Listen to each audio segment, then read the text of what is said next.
घाटशिला उपचुनाव में जेएलकेएम यानी जयराम महतो की पार्टी ने अपना प्रत्याशी उतार दिया है और अब नामांकन पर्चा भी दाखिल कर दिया। जेएलकेएम के प्रत्याशी रामदास मुर्मू ने नामांकन दाखिल करने से पहले शक्ति प्रदर्शन किया, जिसमें खुद जेएलकेएम के सुप्रीमो जयराम महतो शामिल हुए। बड़ी लंबी गाड़ियों का काफिला के साथ नामांकन स्थल पर पहुंचे और फिर गाड़ी के ऊपर जिस अंदाज में जयराम महतो खड़े होते हैं उसी अंदाज में खड़े होकर लोगों का अभिवादन स्वीकार किया। अच्छी खासी भीड़ जयराम महतो के साथ दिखी और पूरा इलाका जयराम महतो के जयकारे से गूंज रहा था।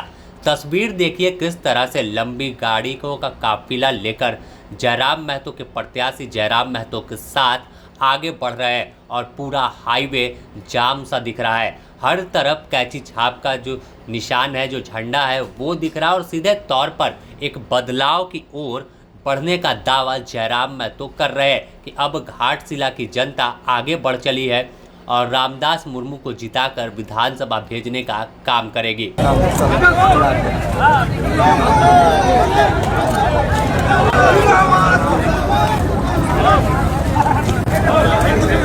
आगे दिए जाओ फोटो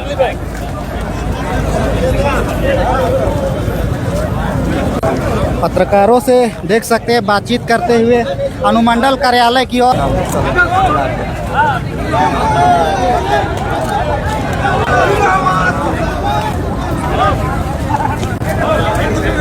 आगे दिए जाओ फोटो।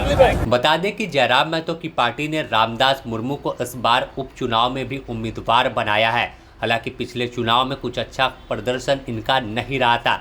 इसके बावजूद उपचुनाव में फिर से टिकट देकर इन्हें मैदान में उतारा और खुद जयराम महतो ने मोर्चा संभाला है और दावा किया है कि इस बार का परिणाम उलट आने वाला है। अगर बात घाटशिला की करें तो घाटशिला में एक और झारखंड मुक्ति मोर्चा से रामदास सोरेन के बेटे सोमेश सोरेन उम्मीदवार है, तो दूसरी तरफ पूर्व मुख्यमंत्री चंपाई सोरेन के बेटे बाबूलाल सोरेन भाजपा के उम्मीदवार हैं। दोनों ने पहले ही पर्चा दाखिल कर लिया था, लेकिन जयराम महतो की पार्टी ने देर से फैसला लिया और आखिरकार आखिरी दिन नामांकन दाखिल करने के उन्होंने अपना पर्चा दाखिल कर दिया है। ऐसे में अब देखना होगा कि आखिर इस चुनाव में क्या जयराम महतो की पार्टी कोई फैक्टर बनती है या फिर इसी तरह से सीधी लड़ाई भाजपा और जेएमएम में रहेगी। तमाम अटकलों के बीच चर्चा चल रही थी कि जयराम महतो इस बार आदिवासी को टिकट नहीं दे सकते हैं, क्योंकि हाल के दिनों में कुर्मी और आदिवासी के बीच टकराव जैसे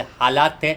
लेकिन इन अटकलों पर विराम लगा और जयराम महतो ने एक संदेश दिया कि हम पार्टी किसी एक कास्ट एक जात के लिए नहीं खड़ा की है बल्कि झारखंड के लिए खड़ा की है। और यही वजह है कि रामदास मुर्मू को एक आदिवासी को टिकट देकर मैदान में उतार दिया है, जिनका सामना चंपाई सोरेन के बेटे बाबूलाल सोरेन और स्वर्गीय रामदास सोरेन के बेटे सोमेश सोरेन से होने वाला है। ऐसे में अब देखने वाली बात होगी कि आखिर जनता किस ओर अपना रुझान देती है और उसका प्रभाव किस ओर दिखता है। क्या पूर्व में जो मंत्री थे रामदास सोरेन उनके बेटे पर फिर से भरोसा जताती है या इस बार चंपाई के साथ जाने को आगे बढ़ेगी या फिर नए बदलाव की ओर जयराम के साथ आगे जा सकती है। बने रहे द न्यूज़ पोस्ट के साथ, इससे जुड़ी और भी अपडेट देंगे।